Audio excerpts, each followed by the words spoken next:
So as you guys know, the new dietary guidelines for Americans came out today. I read through the whole thing, took some notes. It's really not as bad as I expected. I kind of expected the worst. But let's go through it, see what's good, see what's bad, and what you guys can do with it. So right off the bat, one of the things you notice is that they really put an emphasis on protein, and which is good, right? A lot of Americans don't get enough protein. Protein is really important for us. So they emphasize protein at every single meal. They emphasize getting 1.2 to 1.6 grams per kilogram per day of protein, which is key because the old guidelines did not really give it an exact specification. It was like 50 grams a day, which is not enough. So I really like this one. They also emphasize eating fruits and vegetables throughout the day with an emphasis on variety and color. That's also a really big, important one. On top of that, they also emphasize focusing on whole grains and limiting refined carbs. That's huge, right? They're not saying cut out carbs or reduce carb intake. They're saying choose healthier carbs. Love that. And one other thing with the nutrients is fats. And this is where we get a little dicey, but not too bad. So they put an emphasis on getting more healthy fats in the diet, which is good. Fats are important for vitamin absorption, hormone health, satiety, and overall function.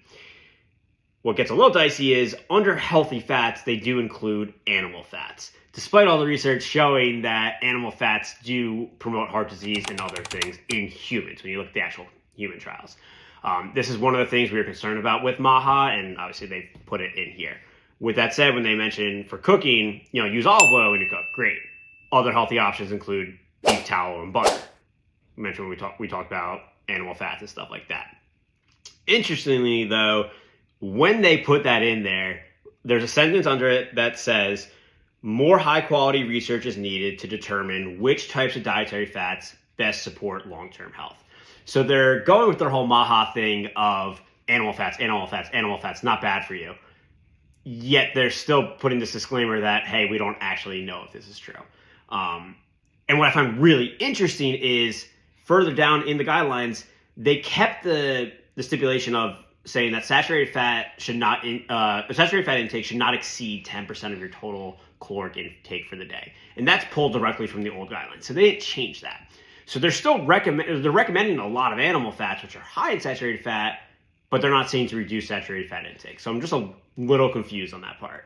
And then we get into some more of our basic, things that are well known, but I guess needed to be said, limiting or avoiding added sugars and ultra processed foods, dyes, preservatives. Do these need to be avoided at all costs? Absolutely not. Can they be consumed within balance and things like that? Definitely. So that's kind of somewhere where they could have maybe worded it a little bit better.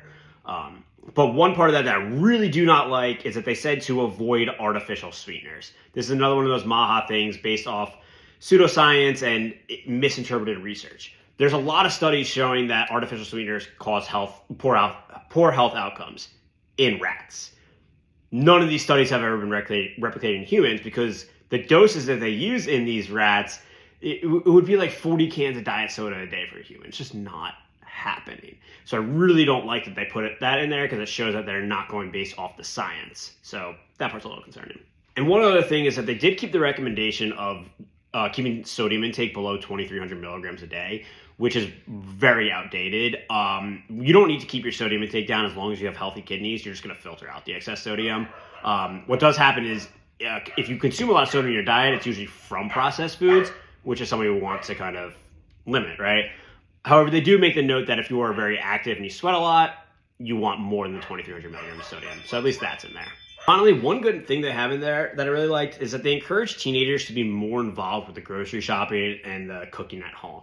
Because what this does is it helps create healthier habits. They learn more about food, better understanding of it, and it helps them throughout life. So I really love that because it's something I encourage a lot with my clients. Get involved with your parents. Go grocery shopping when you can. Be involved in the cooking. You help learn a lot. You have more involvement in that food, and it creates a healthier relationship. So in the end, these dietary guidelines are what they are. You can follow them, or you cannot follow them.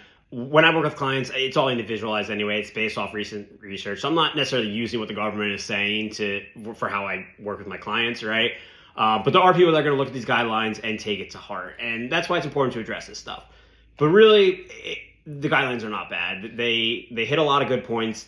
There's some little things in there that, maybe they could have fixed. But overall, what they're promoting here is pretty good. It's pretty healthy. I think it's going to help a lot of people eat better, fuel better, and just feel better overall.